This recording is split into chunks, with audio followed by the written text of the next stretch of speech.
Hello বন্ধুরা, আসসালামু আলাইকুম। Welcome to my channel RL teaching. বন্ধুরা, আজ আমি আপনাদেরকে দেখাবো যারা কম্পিউটারে একেবারেই নতুন এবং মাইক্রোসফট এক্সেলে একদম নতুন, যারা কিছুই জানেন না কিন্তু অফিসে চাকরি করতে চান, চাকরির জন্য বেসিক কিছু কাজ জানাটা খুবই জরুরি।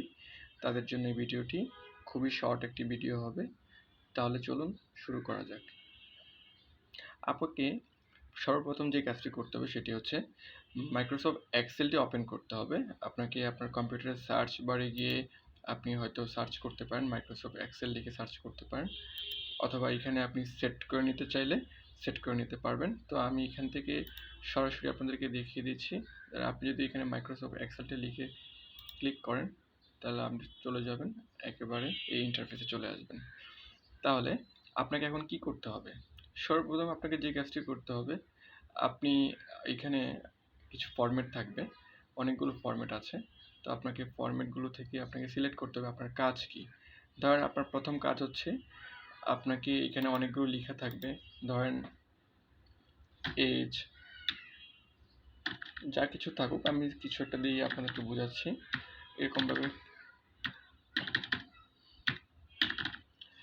কিছু না কিছুটা লেখা থাকলো। তো আপনাকে তো এই ইন্টারফেসগুলোতে আপনাকে কি করতে হবে, অবশ্যই মার্কিং করতে হবে, কালার করতে হবে। তো আপনার শুরুতে আপনার বিজনেস পারপাসে যদি হয়ে থাকে, ধরেন আপনার এখানে কাস্টমার নাম থাকতে পারে, এখানে ধরেন আপনার কাস্টমারের অ্যাড্রেস থাকতে পারে, এখানে কাস্টমারের ঠিকানা নাম্বার থাকতে পারে, এখানে প্রোডাক্টের প্রাইস থাকতে পারে, এখানে দেখা যাচ্ছে যে আপনার পার্সেলটি ক্যান্সেল হয়েছে নাকি ডেলিভার্ড হয়েছে সেটা থাকতে পারে, এখানে লাভ লস থাকতে পারে। তো আপনি চাইলে প্রথমে সেই ফরম্যাটটার আগে আপনি সুন্দর করে লিখে দিতে পারেন, লিখে তারপর একটা কালার করে দিতে পারেন। কালারটা কী হবে, আপনি চাইলে এখান থেকে কালারগুলো উপরে দেখেন, উপরের কালারগুলো দেওয়া আছে, আপনার যেই কালারটা ইচ্ছে আপনি সেই কালারটা চুজ করতে পারবেন। তাহলে আমি ধরেন এখানে আপনি একটা লাইট কালার ইউজ করছি, আর আমি ইয়েলো কালারটা ইউজ করে দিচ্ছি। ওকে, ইয়েলো কালারটা আমি ইউজ করে দিলাম। তারপর আমি চাইলে এখান থেকে আমি আমার যে লেখাগুলো আছে, ফর এক্সাম্পল ধরেন এখানে কিছুটা লিখলাম আমি, এই কালারটাকে আমি একটা কালার দিতে চাই, ধরেন এটা আমি গ্রিন দিতে চাচ্ছি। ওকে, এটা কিন্তু গ্রিন কালার হয়ে যাচ্ছে, দেখেন এটা গ্রিন হয়ে যাচ্ছে।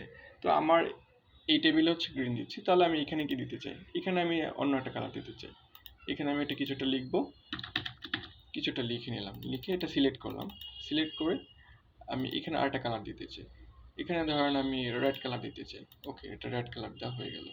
তো আমার কথা হচ্ছে, আপনি যেটা লিখবেন এবং যেটার যে কালার থাকবে উপর থেকে আপনি এটা পুরোটা সিলেক্ট করবেন, সিলেক্ট করে এখান থেকে আপনি কালারগুলো মন ইচ্ছে মতো আপনি যে কালারটা প্রয়োজন সেই কালারটা আপনি দিয়ে দিচ্ছেন। ওকে, তারপর আরেকটা কাজ আপনাদেরকে দেখিয়ে দিচ্ছি। ধরেন আপনি এটাকেই একটু বড় করতে চাচ্ছেন, এটা লেখাটাকে একটু বড় করতে চাচ্ছেন, তো সেক্ষেত্রে আপনাকে কী করতে হবে, উপরে দেখেন একেবারে উপরে এই যে সাইজ দেওয়া আছে, এইখানে আপনি হচ্ছে ক্লিক করবেন, ক্লিক করে আপনি দেখবেন যে আপনার কী সাইজ প্রয়োজন।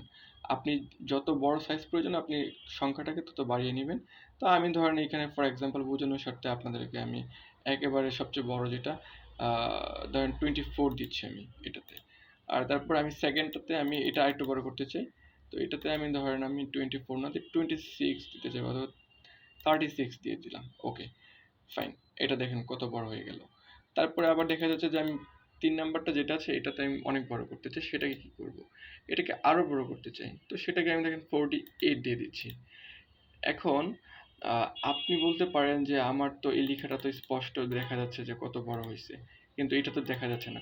তো আপনি এটা আপনি কিভাবে দেখবেন, এই লেখাটাকে আপনি স্পষ্ট ফুল দেখার জন্য আপনাকে কি করতে হবে, উপরে দেখতে পাচ্ছেন বি কলামের উপরে এখানে একটা ইয়ে আছে, এই যে এই প্লাস চিহ্নের মতো আছে, এটাকে আপনি এই এই যে এখানে টানটা আছে এখানে এটাকে সিলেক্ট করবেন, এই লাইনটাকে আপনি সিলেক্ট করে এভাবে ধরে একটু টেনে ক্লিক দিয়ে ধরবেন, মাউস দিয়ে ধরে টেনে একটু বড় করে দিবেন, ধরেন এতটুকু বড় করে দিলাম, দেখছেন বড় হয়ে গেছে। এইটাও ধরেন এক কলমে যেটা আছে, যে এই পাশে যেটা আছে এটাকেও আমি একটু বড় করতে চাই, এটাকেও আমি যে এখান থেকে একদম লাইনটাতে ধরে ক্লিক দিব, মাউস দিয়ে ক্লিক দিয়ে টেনে এদিকে নিয়ে আসবো, এই পাশে নিয়ে আসবো, একটা দিকে নিয়ে আসলাম। ওকে, দেখেন এখন আমার কিন্তু দেখেন পুরো সবটাই কিন্তু স্পষ্ট দেখতে পাচ্ছি যে এটা একটু ছোট আছে, এটা একটু বড় করেছি, আমি যেভাবে যেটা আমার ইচ্ছে সেভাবে আমি করতে পারছি। আপনি এই কাজগুলো শর্ট টাইমের মধ্যে আপনার যারা অফিসিয়ালি যারা কাজ করতে চান বা এই কাজগুলো বেসিক কাজগুলো যাদের প্রয়োজন পড়ে তারা কিন্তু নরমালভাবে এই কাজগুলো করতে পারবেন। এটা ছাড়াও আরও অনেক অনেক টিউটোরিয়াল আছে, অনেক ভিডিও আছে আমার। আপনারা যদি আরও অনেক কিছু শিখতে চান এই ভিডিওটা থেকে যারা কিছু জানতে চান, তো সেক্ষেত্রে আমাকে একটু কমেন্টসে জানাবেন যে আপনাদের আর কি কি বিষয়ে আপনাদের জানার প্রয়োজন আছে, তাহলে আমি সেটার উপর একটি ভিডিও তৈরি করে দিব। এবং মাইক্রোসফট এক্সেলের নতুন নতুন ভিডিও এবং মাইক্রোসফট ওয়ার্ডের এবং পাওয়ার পয়েন্টের নতুন নতুন ভিডিও আমি তৈরি করব। আপনারা অবশ্যই চেষ্টা করবেন আপনাদের সমস্যাগুলো আমাদের কমেন্টস বক্সে জানানোর, তাহলে সেই অনুযায়ী ভিডিওগুলো তৈরি করতে পারবো। তাহলে বন্ধুরা আজ এই পর্যন্তই, ভালো থাকুন, সুস্থ থাকুন, আল্লাহ হাফিজ।